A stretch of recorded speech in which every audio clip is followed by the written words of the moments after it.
Yo, what's going on YouTube? Your boy Truck Money BG out here in Columbus, Ohio. We picked up in Newark, New Jersey. If you seen the last video, we came from Newark, New Jersey to Columbus, Ohio. Tomorrow we heading to Oakland, California. So you know, Peruvian trucker back there right now, just chilling.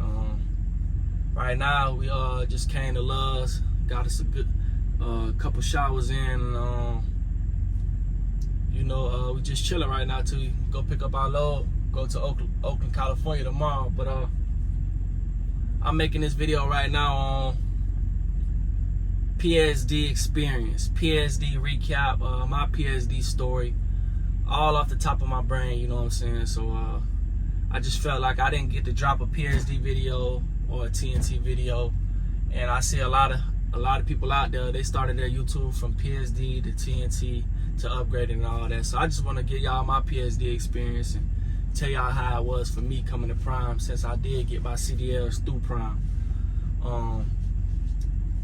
Starting off, I found Prime looking up Prime through YouTube. I want to say about like 2018.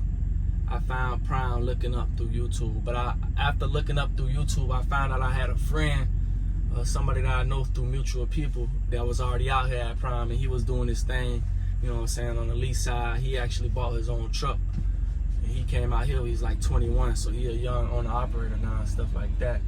Shout out to him.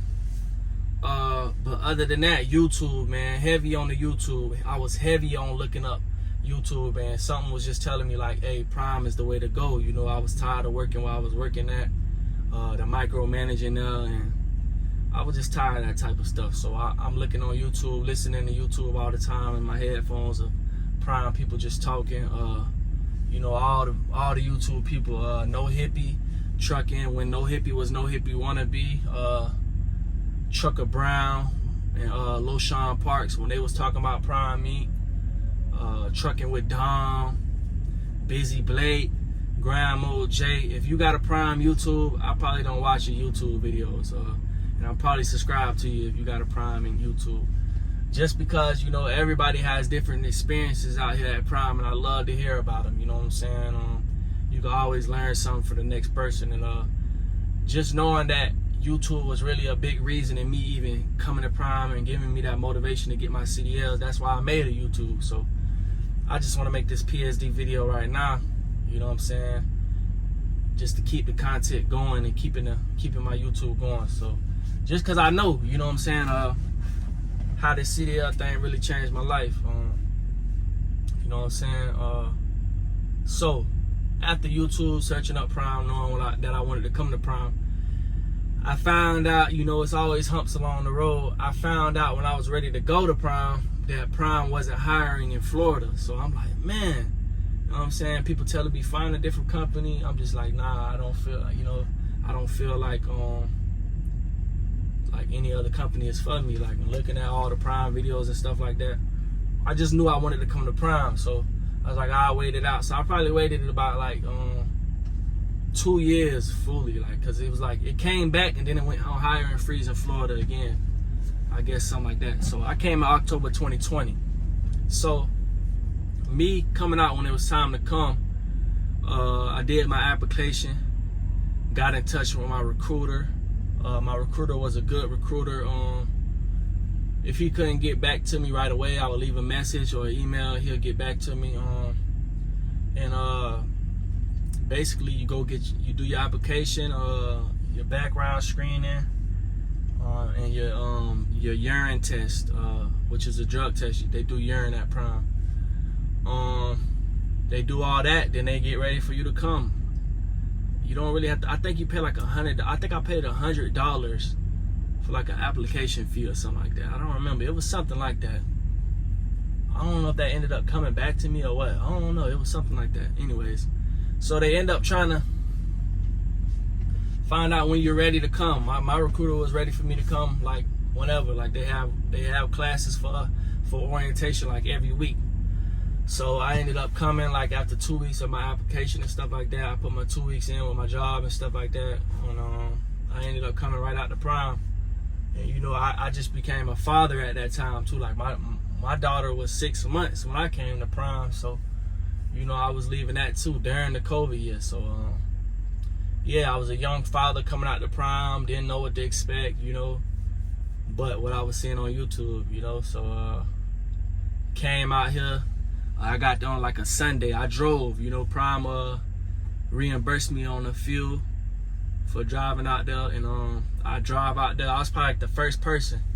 I was like the first person to get into for my class. I was the first person to check in that day. Like I came, like they say you could check in like 6, so I was there, you know, like 6 in the morning. So I walked in 6 in the morning. They send you to the back to fill out all these sheets of papers and sign these papers on the computer, like the drug clearinghouse and stuff like that. And always these other 2 dudes, they walked in, Kenny and Pat. Those my boys. We ended up, you know, like in PSD, you end up like meeting up with people, and you end up like, you know, building like a little bond with people out there at Prime. So Kenny and Pat, I met them. They both came together. They came from Lafayette, Louisiana together, and actually did teaming together. And so yeah, they actually still out here at Prime. Actually, I talk to them every now and then. But anyway, so after you do the little computer stuff in there, you go back to your room. They give you your schedule. All the classes are right there in the campus inn for your orientation week. You get like a meal card, but you get that when you go to class. So I was trying not to be late to anything. It was cold out there too, coming from Florida. It was like 30 degrees at this time. Like I said, I'm going all out the mine. I'm probably everywhere right now. But anyways, the classes are all right there, you know, at the campus inn. So that was a good thing. Some people are going to be at the Oasis. You know, if you at the Oasis, you know, the Oasis, that's a sweet life. You know what I'm saying? Zach and Cody, the sweet life of Zach and Cody over there. You know what I'm saying? Living life at the Oasis. Some people going to be at the Lamplighter. You know what I'm saying? But you go to the class, and over there at the campus inn, and you get your green vest and all stuff like that, you know. And I don't know if you get your green vest on the first day though. I don't remember that, but it's basically like orientation. You know, they tell you all the rules, everything. You writing stuff down. They going over everything. And eventually, if your drug test and your background, everything is clear for you, you end up getting this green badge. Now, once you get that green badge, you start getting paid $200 a week. $200 a week, interest-free loan. So some people don't use the $200. You know what I'm saying? I used it. It came out my check, $25 a week out my check. So wasn't no big deal. Like I said, interest-free loan. So why not use it? Anyways, so you start taking more classes at the Plaza.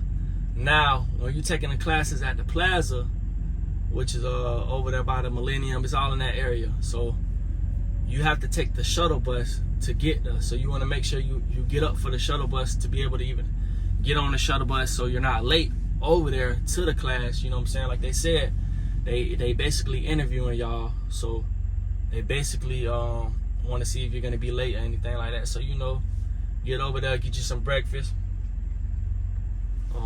They used to, I don't know if they still do, but they used to have like a food truck over there by the Plaza. So, you know, we was getting the breakfast and stuff like that over there at the Plaza. And they tell you right away, like, if you get a call from your trainer, you know what I'm saying? If you get a call from your trainer, no matter what, step out of class, answer for your trainer. You know what I'm saying? Any unknown numbers, you might want to start answering for them, because you'll know it could be your trainer. So you see everybody start getting their trainer and stuff like that. And everybody getting their trainer, and you sitting around like, oh, when my trainer gonna call me? You know what I'm saying? So basically all those classes and stuff, it's like an orientation. You know what I'm saying? You're waiting on your trainer. You study in pre-trip. You go outside, study pre-trip. They put you in groups. You study pre-trip. That's when me and Kenny and Pat was studying pre-trip. What I can say, a big tip and a big thing is the study your pre-trip before you even get to Prime. You know what I'm saying? That's a big help. That'll put you, you know what I'm saying, above the above everything. If you already know your pre-chop, you're above. You know what I'm saying? You already, you know what I'm saying? Because when they give you that packet, you're going to be like, whoa, probably minus a kid, not cracked, been or broken. All that stuff you got to, you know what I'm saying, learn. You like, whoa. But in the end, if you really study your pre-chop, you're going to know your pre-chop. No matter how hard it look or whatever, you're looking at all those terms and stuff. If you're really out there studying like me, I would go out there, like, because my trainer, like I was saying, everybody getting their trainers and stuff. I was one of the last people to get a trainer, so I'm sitting around like, you know, waiting on my trainer to call. And he ended up calling me though, so he ended up calling me and telling me what was going on. He was actually coming off of home time and coming to get me. So while he was doing that, I was out there. This is the time, I think they tell you to come back and you have to check in to do pre-chop. I heard about something like that now. But back then, they wasn't making you like, they gave you like a free day or whatever, so they wasn't making us do stuff like that. So I would go over there anyways. I would already be over those trucks. They got trucks over there at the plaza. You can do pre-chop over there all day. So I would go over there and just do pre-chop regardless. You know what I'm saying? Until I knew that I had it down packed, just to have, you know what I'm saying, less weight on my shoulders. So I was doing that. Then eventually my trainer came. My PSD trainer, he was an OTR PSD trainer. What that is, it's not like he stays at the pad all the time and just trains on the pad. So he wasn't a pad trainer. We went over the road. So we went over the road for about 2.5 weeks. We didn't do much backing over the road when I was in PSD. You know what I'm saying? I was kind of scared on that too, because you know you'll be talking to people that you met in PSD, like texting them like, hey, what y'all doing? Y'all backing right now? You know what I'm saying? And one of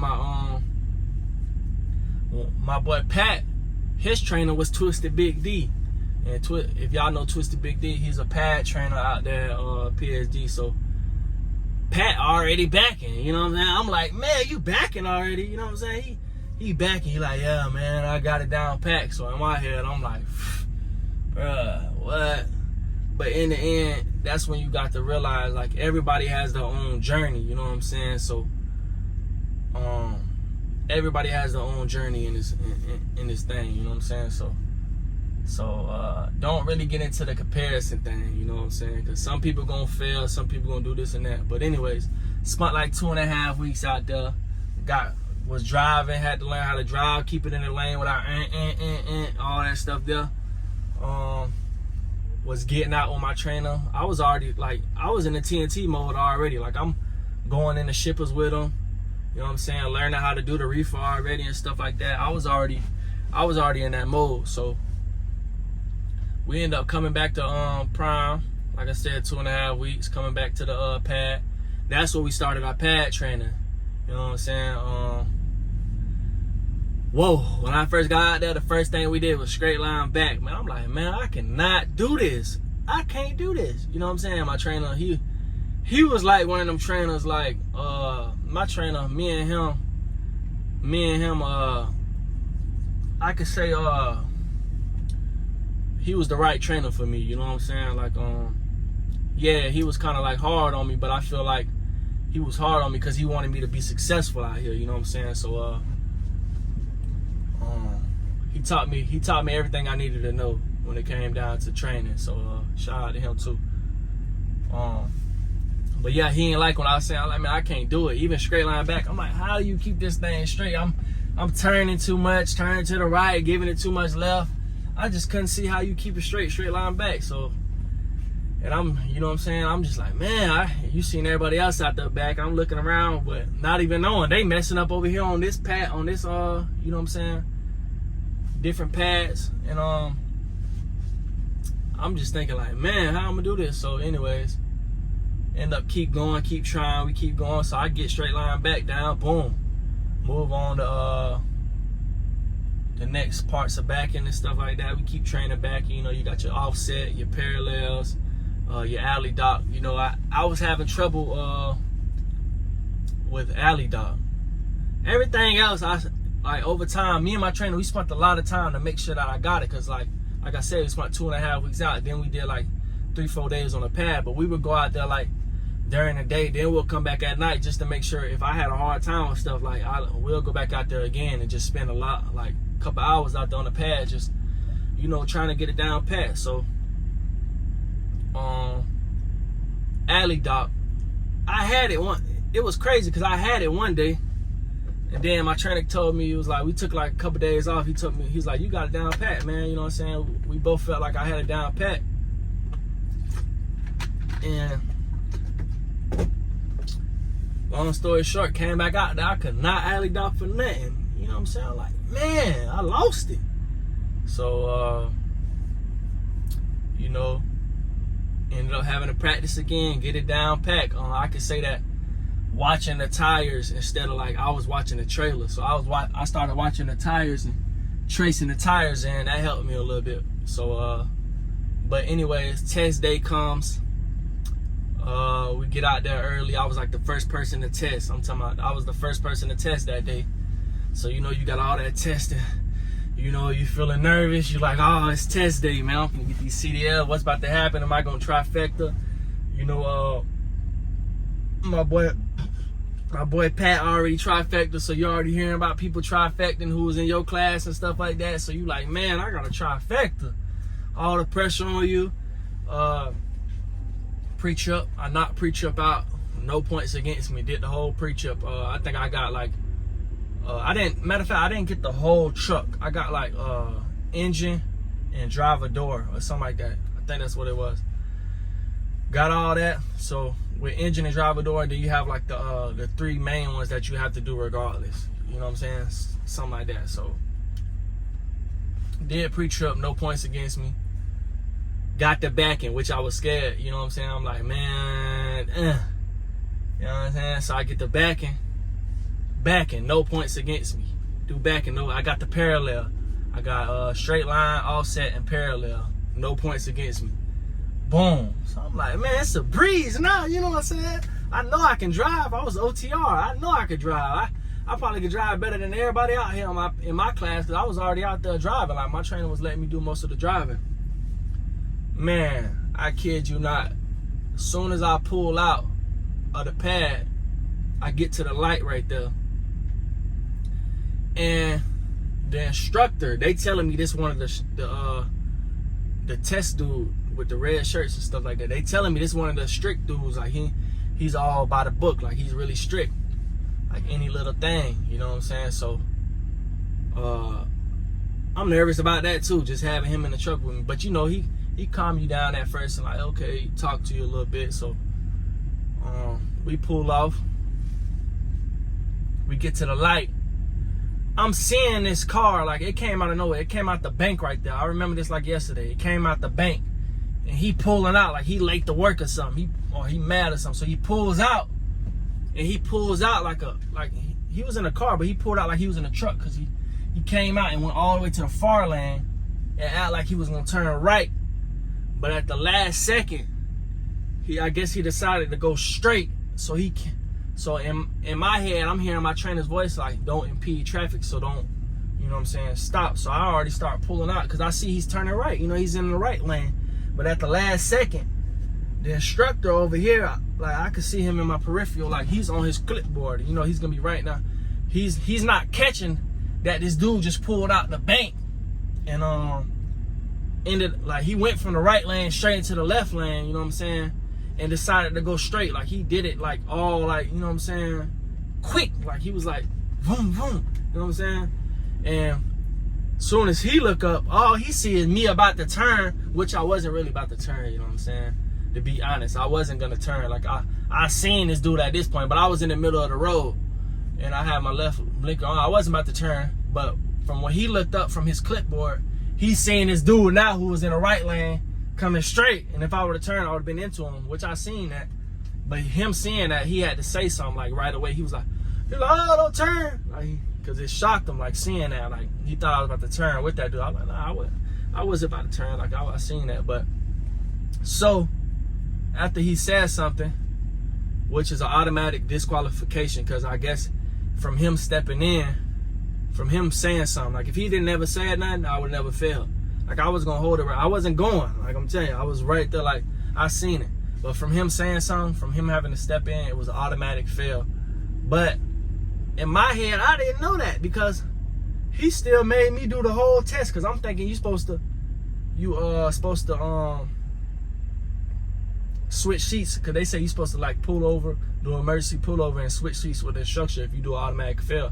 But that didn't happen to me. He had me drive all the way back in, and he didn't tell me nothing. He didn't tell me nothing until we got in that little room right there, man. I'm walking in, people from my class congratulating me and stuff like that. But in my head, I'm like, man, why is they congratulating me in front of this dude? You know what I'm saying? Because they congratulated me, and he looking like, I don't know why they congratulate him. You know what I'm saying? So I'm like, oh man, I don't know.